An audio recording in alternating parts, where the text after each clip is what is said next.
Can you get rank 1 using Sharena in every Aether Raids match? We're going to find out, but I want to talk about the basics of Omnitanking and how you can do it in the current meta without using an Omega tank like Emblem Ike. We're going to go over bonuses, strategies, stats, the future of the meta, and of course, how to deal with Valentine's Leon. But I have a question for you before we get started.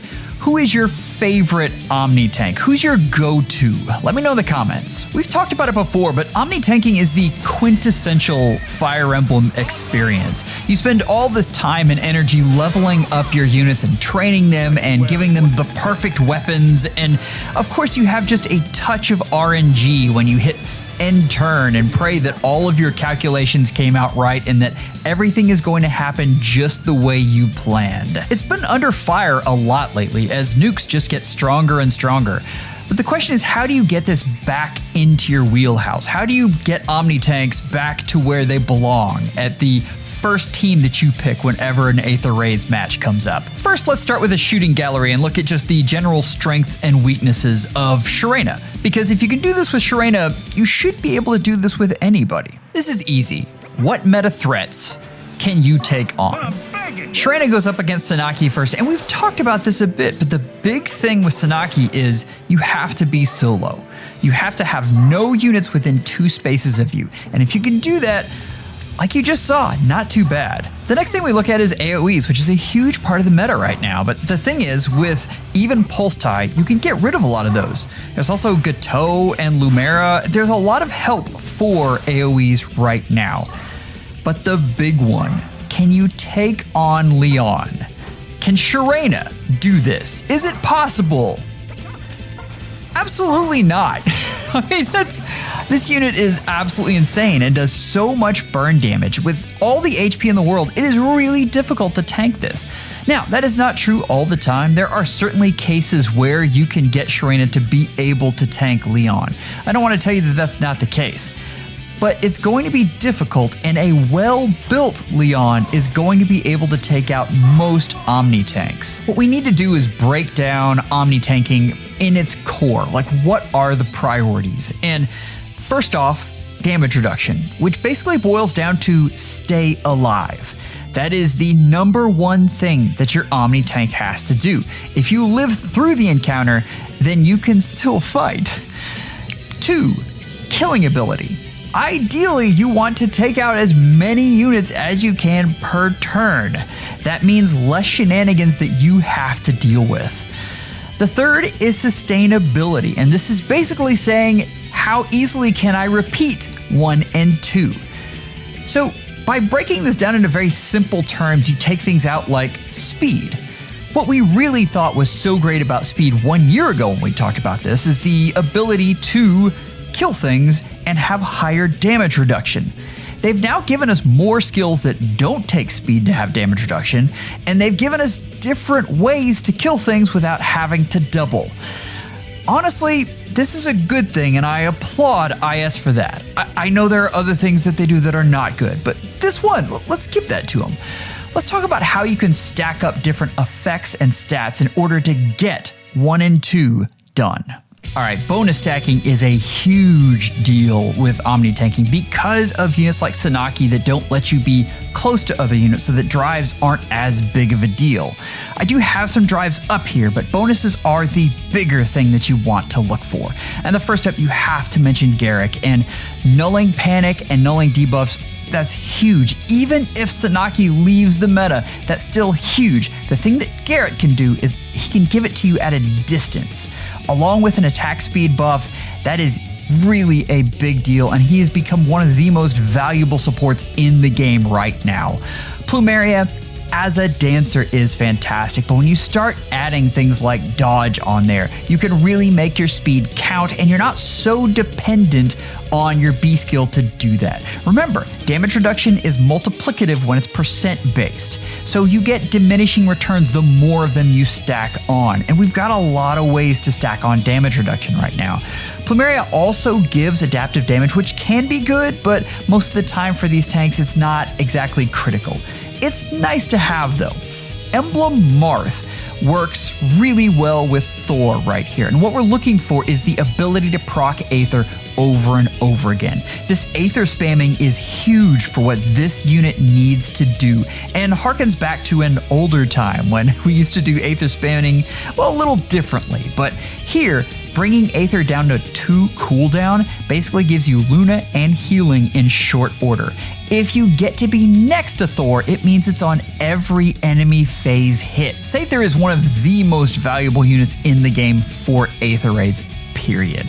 And that's both of them. I use the other one in Light Season, and yes, I enjoy them a lot. That end turn effect can take the one unit that counters your unit off the plate. There are just so many different types of nukes right now. Being able to plan for just 2 out of the 3 is a big deal. Last up, we have Legendary Alear, and the ability to give piercing, again, at a distance is huge. The other thing that Alear does in this configuration is allows you to dual tank, which is almost a necessity with the way teams are constructed right now. The problem isn't one of power. Sharena has the ability to take on all of these units. The problem is one of HP. There is just simply not enough to be able to tank all the burn damage and all of the other types of damage that is coming at you as an Omnitank. It is nuts. Alear helps with that. The last thing I want to talk about is stats, and this is so huge. I talked about HP being a big deal, but that is a ton of HP you're able to give Sharena through mythic buffs and summoner support and emblem buffs, and all of that comes out to 112 extra stats. I've made the joke before, but it really does feel like we're approaching a Gen 1 unit worth of stats you can give. And that's actually kind of neat. I appreciate that. I just wish they would give us more infantry flowers. Please, please. So you're probably looking at this thing thinking, this is the most expensive thing I have ever seen. How is this actually showing me how to build Omnitanks when all this is thousands of orbs on a Sharena? I promise you we'll get to that. But right now, don't you want to know if it works? So let's see this replay. Now, this is a pretty standard cav line that you're going to see in Astra Season right now. You've got Freyr, you've got Sanaki, and you've got Golveg. Remember though, Golveg is on bonus season, and so extra special bad right now. And we're gonna go about the same way that we talked about. The thing that we have to do is remember that there's a dance there. So we can freeze out Golveg, but she's gonna get danced. So we're going to set Sharena off to the side and watch the fireworks. First, Golveg comes up, and we talked about HP and how we needed a ton of it. And you can see how much that she took off of Alear. But Sharena's going to come in and absolutely make easy work of Freyr, which is not an easy thing. And then, of course, Sanaki, which we've already seen, but in this context where she's a little more buffed up, she just barely gets scratched.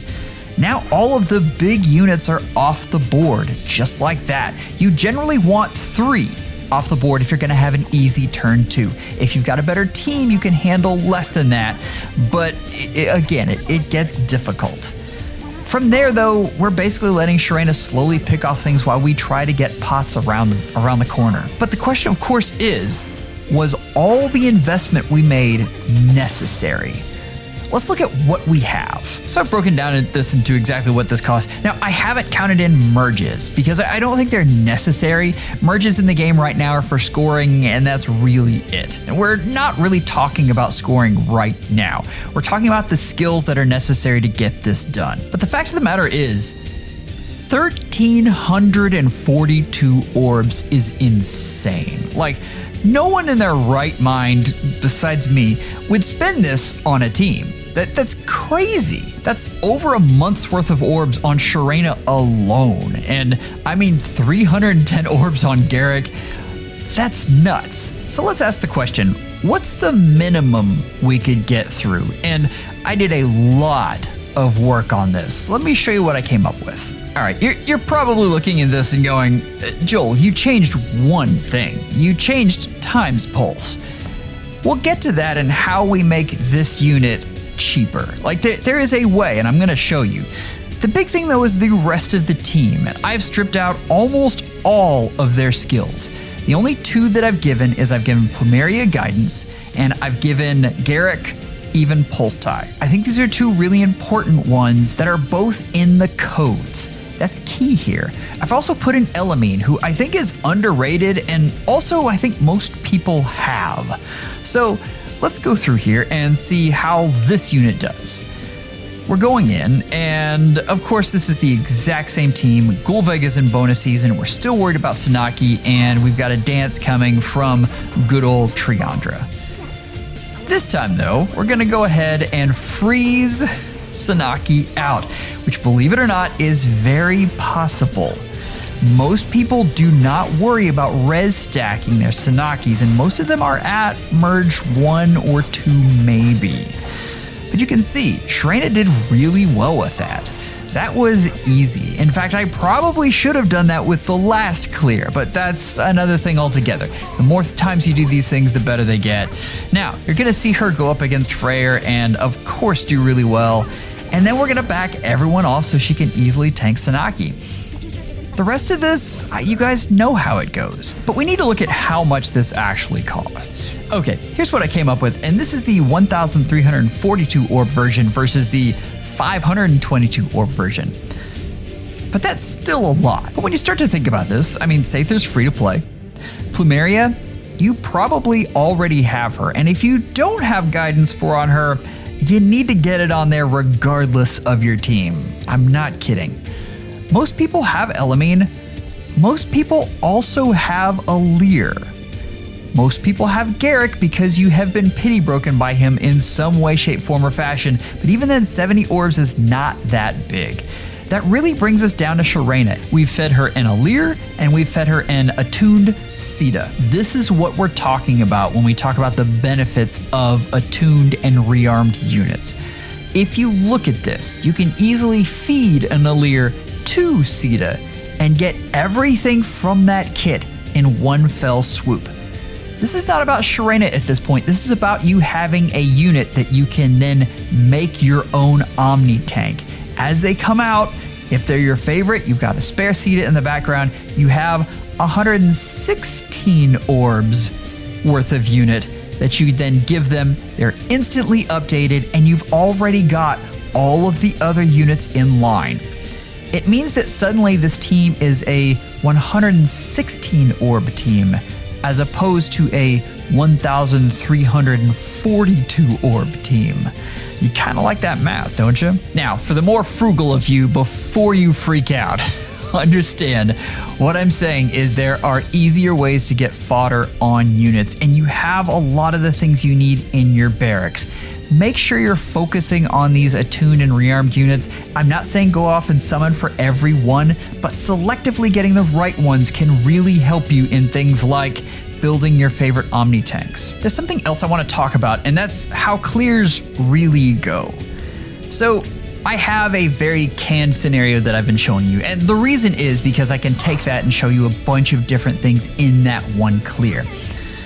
But when you get into a real clear, it's usually a little messier, and you can see right here, I have Leon and I have no way to counter him. I need to get as many of these units off the board. What I can do is freeze out Gulveg, let Leon just come straight down, and take out units as they come. Alir can easily take out Leaf because she has the Brave hits. Sharena can easily take out Hanoko, leaving with almost her full health there. Everyone else moves down, and we talked about this, but we have to have units that are able to attack. That is huge. So we make sure to give Seither things that let her take out Gulveg, for instance, which she's about to do. We have Alir, who's a great support, but also great at killing things. That's amazing. Last but not least, we have Sharena, who of course can jump across and warms my heart. Absolutely smashes this Leon. We're gonna talk about this more, but this is the real problem I think people have with Omnitanking right now. Omnitanking is not a thing where you take a single unit and just take out the entire other team. Omnitanking is something that needs to be a bit more cerebral, and you have to work through it. You get clears like this that are messy and require all of your units to come together. What I like about it though is it involves a lot of team building, and I really love optimizing teams. That is one of my favorite things to do. I just want you to understand that this is a very valid way to clear with your favorite. It is perfectly fine to have a group effort where all of your team is working towards that. So I wanted to talk about a couple different builds. The first one is interesting, and this is the Godlike Reflexes spam build, but this is kind of two things going on at once. I wanted to showcase that, but I also wanted to showcase res stacking. And the reason I'm pairing those two together is if you look at something like Leon, if you res stack enough, which 57 most of the time is, you're going to be able to not have to use null counter disrupt. And we talked about it, but speed isn't quite what it used to be. There's still units that are going to give you trouble with this though, so I don't feel like this is something that's going to be easy for Sharena in particular to do, but keep in mind, as you get better preference weapons, that means you get more flexibility, more things you can do. Now, the big thing here is this unit has no sustainability, and ideally you'd have Hortensia on this. What you're not seeing is that I also have Peony, but I wanted to make sure we showed Camilla on here because she's very important because of the piercing. That doesn't leave a lot of room for anything else. The good news is Sharena is always a bonus unit, so that does make things a bit easier. The next one is a speedy build, and I have a little more faith in this one. I think this is neat, and being able to sit next to Hortensia within 3 spaces is amazing. Also having a healer on there to rejuvenate you after that first round of attack can come in clutch, but that's a lot of speed you're stacking on this unit.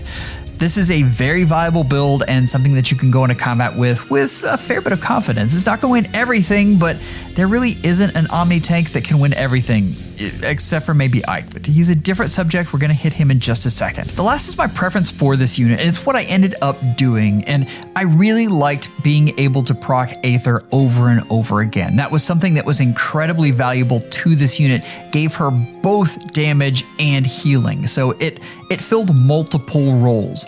But you can kind of see how things are stacking up. Again, the better unit you have in these, the easier it's going to be to rearrange things and get neat stuff done. The next thing I want to talk about is Altina and how res stacking really helps versus Leon because she doesn't have to worry about sweep, and you can do something else with her B skill because Bulwark is really good. You can see she's going to come up and tank Leon with relative ease, but the biggest thing I want you to notice is that they're doing things the same way, where they have a secondary tank that's able to tank Sanaki, and you keep HP on Altina, and things go better that way. The other thing is I want you to see how debuffed this unit is and how the null debuffs and everything else is coming into play to help out what's going on. So yeah, null debuffs, it's really good. The rest of this is easy because, again, once you get the 2 main nukes out of the way, most things kind of fall into place and let you do whatever you'd like to the other team. But this is a thing you can do. Like I said, it's easier as you get a more powerful unit with a better preference weapon, but you still have to do the same things. Okay, we can't get out of here without talking about Ike, and what I've got here is just what I've been playing with, and this is base kit with terrible IVs, but I have given him summoner support because that's really important for any kind of Omnitank. Now, the thing is, I am going to show you a replay, and this is not to show you that Ike is amazing or oh so bad. The point is what folks are going to be trying to do to defeat him. This is the meta. So if you have another unit that you are trying to Omnitank with, you have to be aware of what folks are going to be using to try to beat this one, because it's going to be coming for your Omnitank as well. So let's look at the replay. The biggest thing I want you to notice is how many units have Fatal Smoke on this line. If you're counting, it's a total of 3. Leon, Reinhardt, and Kavasir. That's nuts, and you're going to be seeing more of that. But look at how this works. Reinhardt's going to come in with 4 hits and absolutely smack this unit for revenge. That's right, he did not like that trailer. So you've got that done, but the thing is, Ike's got 18 health and can't recover, and you're going to have other units come in and just blast him. So what does this really mean? This means that units like Hortensia are going to gain more value. Keep in mind, as long as you kill the unit that has Fatal Smoke, you don't get deep wounds acted on you. What that means is you don't get healing during, but you can get it after. So the Hortensia Guinevere effect, where you pick up healing after the unit attacks, still is enacted and can help you a lot with your sustainability. Also, it is good that they're not running some other C skill that can either give them more speed or more attack versus your other Omnitank. That doesn't matter versus Ike, because all you want to do is keep him from healing, you're gonna double. The other piece to this, and it isn't shown here, but we're gonna see a lot more AoEs. So units like Lumera and Gateau and anyone with even pulse tie with high HP, see Garrick, gain a lot of value and are going to be things you want on your Omnitank team to make sure that you stay alive against things that were designed to kill Ike. Quick thank you to Kiro in the Discord for putting this defense up. I thought this was really creative. I appreciate you, man. So it all comes back around. What's wrong with Omnitanking? And the answer is nothing. Omnitanking works just about as well as it always has. So why is everyone complaining?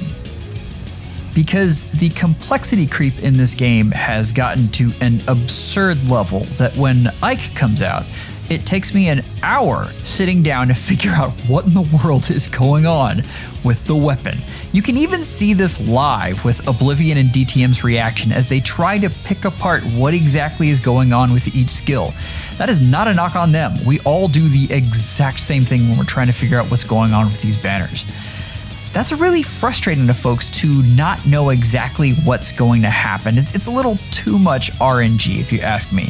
So putting a unit out there and not understanding that keeping everyone away from a unit will counter Sanaki is a tough concept. Things like res stacking to avoid Leon's sweep effect. His effect has a ton of words. We joke about Fey folks not being able to read, but these aren't very well written either. Honestly, the best thing you can do about this is get in a community and start asking questions. And it doesn't have to be FEHology. There's a lot of great Discords you can sit and talk with folks on.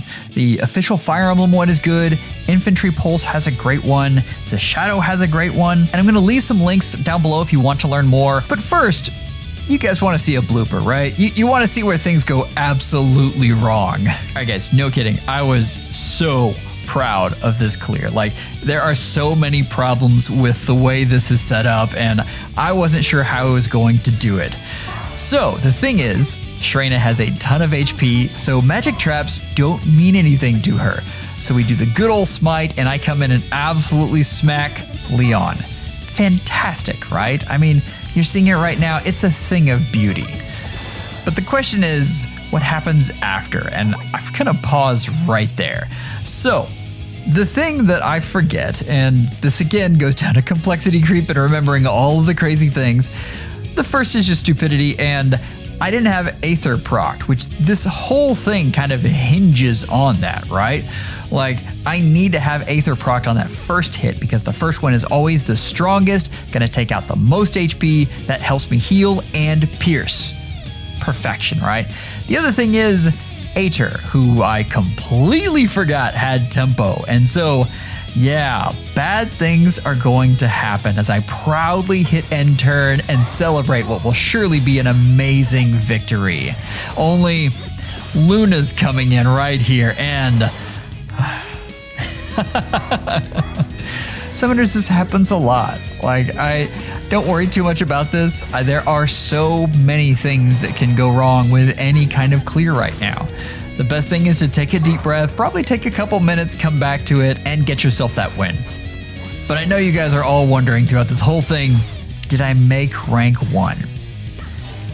Here's the thing. I won every match with Sharena, and I got all the way to rank 1 until the final match of the week. I got 11 wins with that stupid defense, but it couldn't give me 12. So that bumped me all the way down to 200. But the question was, could you get to rank 1 with Sharena? And honestly, with enough RNG for your defense, Absolutely. If you're curious for more of this kind of video, I did one on Alphons not too long ago and had an absolute blast with that. I'd like to continue the series. We'll see where I go with next, but let me know in the comments if you'd like to see more of that. Members, you are absolutely amazing. Thank you for all you do. Take care and schedule an appointment with your FEHologist real soon.